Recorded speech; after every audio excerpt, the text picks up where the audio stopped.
ओम श्री गुरवे नमः।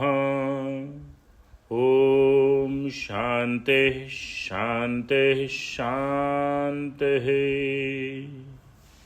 अखंडानंद बोधाय शिष्य संतापहारिणे सच्चिदानंद रूपाय रामाय गुरवे नमः।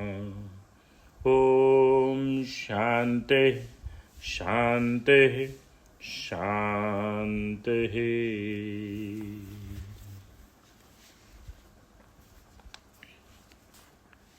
प्रणाम भगवान। भक्ति योग रहस्य स्वामी राम तीर्थ जी का ग्रंथ, जिसमें आत्म कृपा नामक अध्याय से बात चल रही थी कि ईश्वर भी उसी की सहायता करता है, अर्थात ईश कृपा और गुरु कृपा भी उसी पर होती है जो स्वयं अपनी सहायता करता है।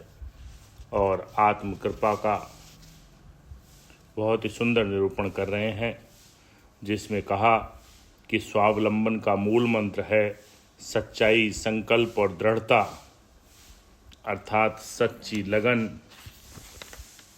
यदि हो तो आध्यात्मिक और बौद्धिक दोनों प्रगति वह करता है।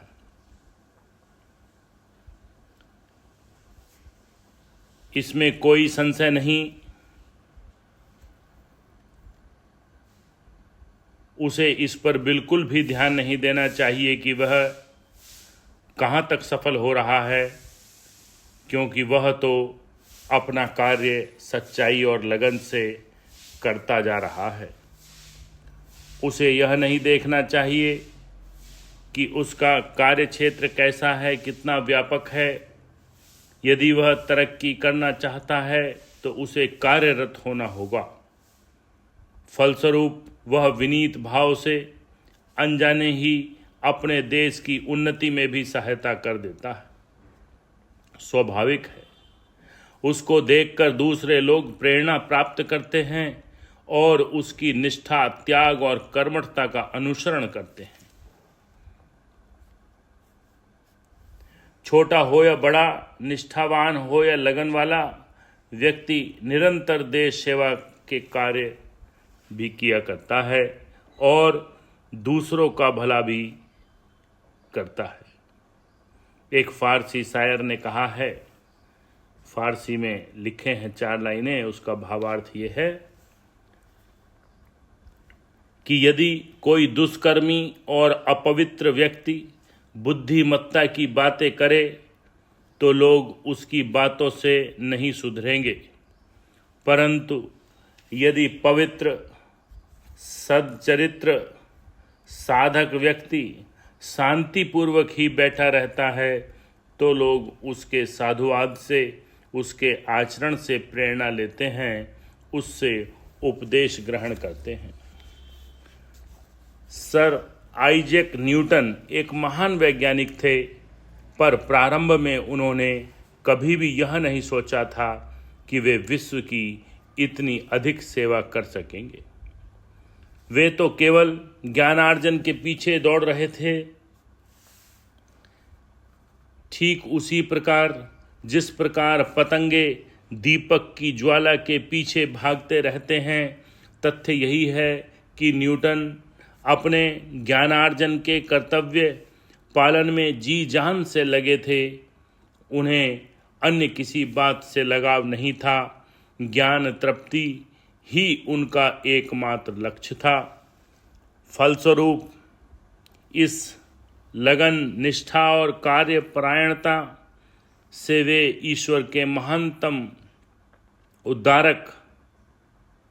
उद्धारक, महानतम वैज्ञानिक, महानतम परोपकारी बन गई। अर्थात आत्मनिष्ठा, आत्मनिर्भरता, आत्मविश्वास, आत्मकृपा का यही फल होता है कि उनका दायरा बढ़ गया और न्यूटन के दायरे से आज लोग भी लाभान्वित हो रहे हैं।